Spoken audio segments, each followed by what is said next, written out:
Guests in my podcast are like my coffee, strong, flavorful, and they always brighten my day. We have amazing conversations over coffee. We cover everything from growth to inspiring communities, empowering customers, and sharing exceptional leadership moments. In this season, we're hosting incredible leaders whose journeys inspired me to keep growing and learning every day. I'm Imane, and I welcome you to my podcast, Coffee with Me, Leaders of Change. Hi, everyone, and welcome to my podcast. Today, I welcome Anindo Dutta. He is a partner at EY Asia Pacific. He describes himself as an Asian American business leader and a global citizen who has lived and worked in the Americas, EMEA, and Asia Pacific. Well, brace yourself. He speaks basic Spanish and is also fluent in several Indian and Asian languages, including Japanese. As a digital ESG sustainability leader, he has worked in some of the leading global tech companies, including Microsoft. Anindo personally develops and manages C-suite relationships and currently leads a senior leadership team driving digital transformation, including cloud, AI, machine learning, big data, analytics, for EY's global clients and customers. In this role, he has been driving consistent double-digit sales and revenue growth. In his free time, Anindo enjoys traveling with his wife and 2 sons. Welcome to the podcast. Thank you. Thank you, Imane, for having me. It's a pleasure to be here. I'm looking forward to our discussions. Awesome. Let's take a seat. Great. Excellent.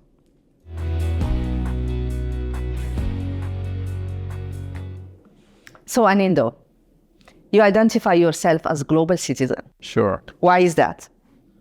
Well, that's a great starting question. I think it's a part of my DNA. It's who I am. I was born in India for the early years. I moved to the U.S. So all of my education, graduate school, MBA is all from the U.S. Yes. And yet all of my work experiences have been all over the world. In Latin America, in Europe, in Asia, quite a bit. So it's really a good amalgamation of different experiences, my own ethnicity, and yet my nationality is linked back to the U.S. So I can leverage any of those dimensions in situations. Really proud of it. That's incredible. When I introduced you just earlier to the audience, you mentioned speaking Spanish and Japanese, and I was very intrigued because Spanish and Japanese are completely 2 different languages, plus the many other languages that you speak. Sure. How did you come to learn all these languages? Yeah, so I think a couple of things. First is I think I have a knack for languages, just inherently since I was a child.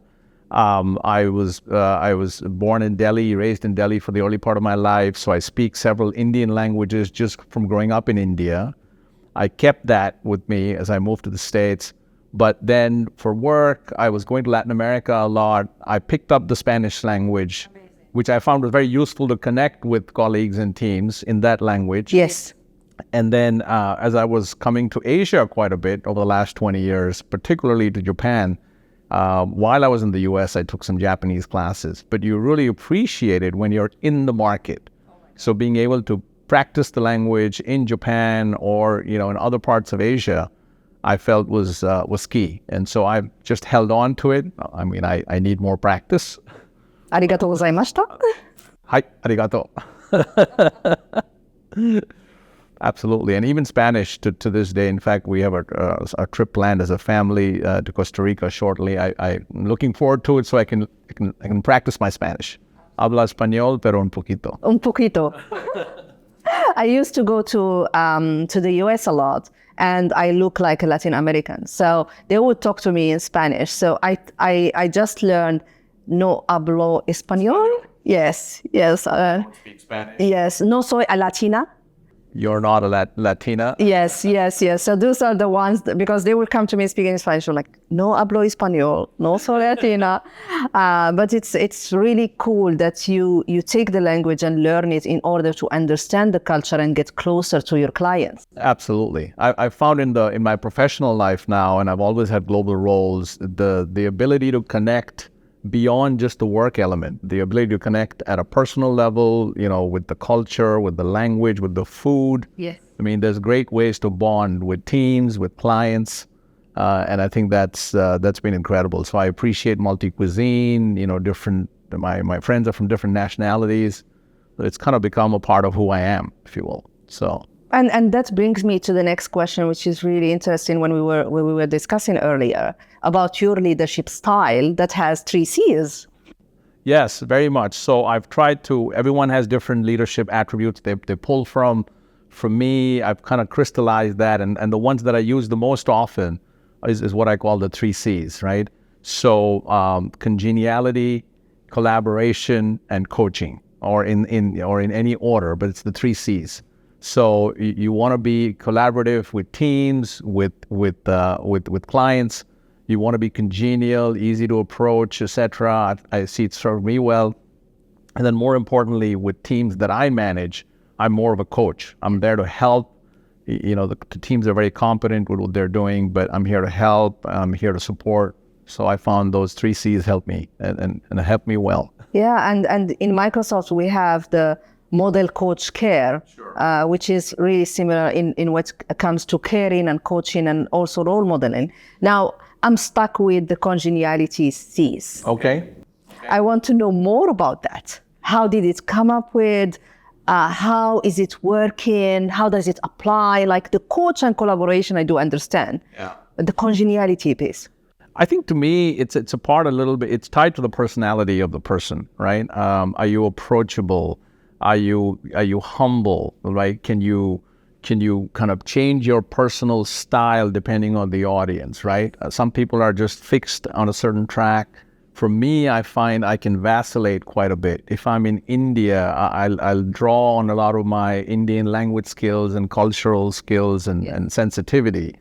If I'm in the US, I draw on a certain set of other attributes, right? So, and just generally, I'm fairly outgoing. I like people. I like being with people. So in general, I've found congeniality works for me as an attribute, and I draw on it quite a bit.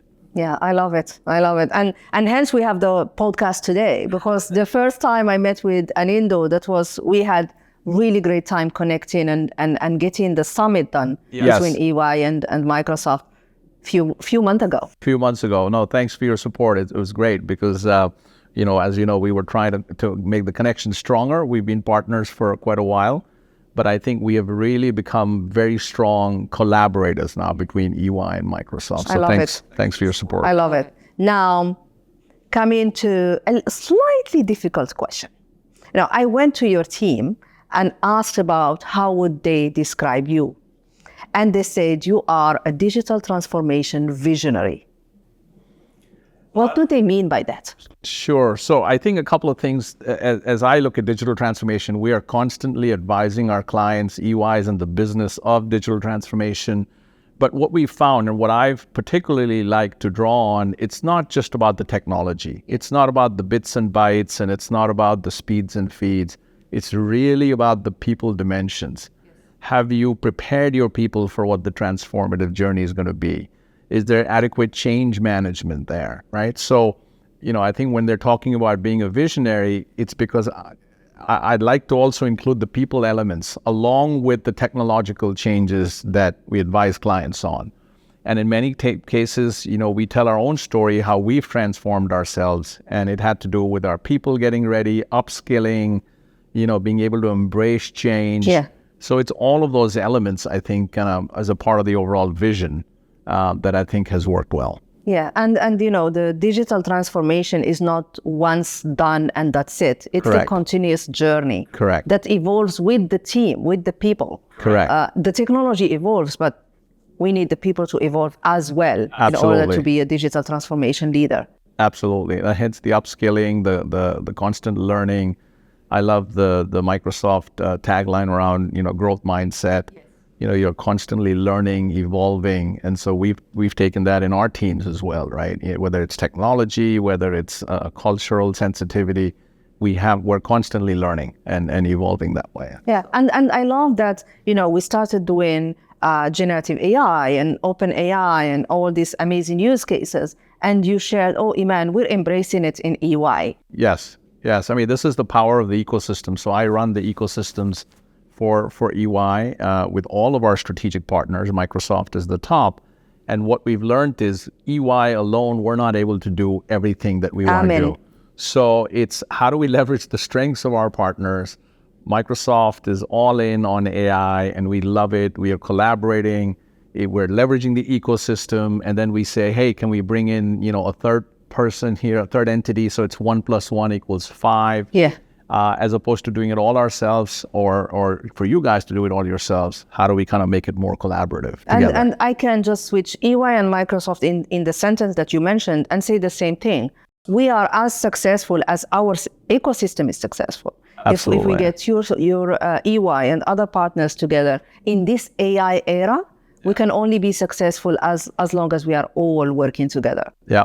Absolutely. And right now we're all in on AI with each other. So generative AI, helping our clients figure out what it means, the strategy, the technology is all coming from Microsoft and OpenAI. So we're able to do this together, which I'm really excited about. And then you bring in AI. And one thing that one of the AI leaders in Microsoft coached me a few weeks ago. He said, Imane, remember, it's a co-pilot. It's not the era of autopilot, it's a co-pilot. So the partners and the teams and the customers are still in control with co-pilot. Yeah, absolutely. So it's very much still enabling you. Yes. And then there's somebody kind of assisting you, supporting you, etc. So it's very, very cool. I think the question is, how do we put it to use, the right use cases? Yes. And we're seeing that explode in business right now. Just the use of generative AI in different applications, be it travel apps or, on employee self-service. It's just, there's so many possibilities. Yes, I love it. I love it. Super excited. I love it. So what would you tell your younger self if you have a time machine, went back in time and said, I'm 20 years old, Anindo Dutta, what would you advise yourself? Yeah, it's a great question, and I have been thinking about it as I'm getting more mature. I think a couple of things. One, I think the career progression and development is more of a long-term, like a marathon. It's not a sprint. I think in our early days, we're always trying to get to the next move or the next destination, the next level, and then you kind of forget the journey along the way. So I think if I can do it all over again, it's to enjoy the journey along the way.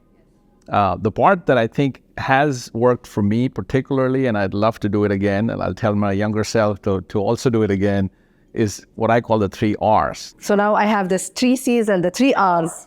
So the 3 R's that work for me are risk, resilience, and resurrection, which means take calculated risks at the right time, having mapped out the environment, be resilient in the face of obstacles. And then there are times you are going to slip and fall and move back 2 steps. Yeah. Can you then pick yourself up, resurrect, and then kind of move forward? Yes. So that's worked for me for sure. And I would tell my younger self, hey, there's something called the 3 R's that could work well for you as well. I love it. So last question of the day. Sure. I went to EY's website and I saw the tagline about reframing the future. So how are you reframing your future at this stage? Oh, it's a great question. So for us, we think we have to constantly evolve. We have to look at the future. I mentioned the part about the partnerships and the ecosystems. So that is a core part of what we want to do, what we do at EY. And for me, particularly with the business that I run, it's about partnerships and ecosystems. So we want to make sure the future players in our ecosystem are Microsoft and EY working together, generative AI or metaverse. So we want to be much more active with our partners. We want to collaborate. We want to co-innovate. So very much we want to change the game for the future. And we think that leading with Microsoft and EY on the forefront, that's how we think we can reframe the future. I love it. And leading with the 3 C's. Yes. Coaching, congeniality, collaboration. Yes, very much. very Awesome. much. I love it. Thank you so much for coming to the podcast. Sure. Thanks, Imane. Thanks for having me. And you've been a terrific partner in crime. So thanks for all your support. No worries, anytime. And thank you all for watching. Remember the 3 C's and the 3 R's from Anindo. Thank you, everyone. Thanks, everyone.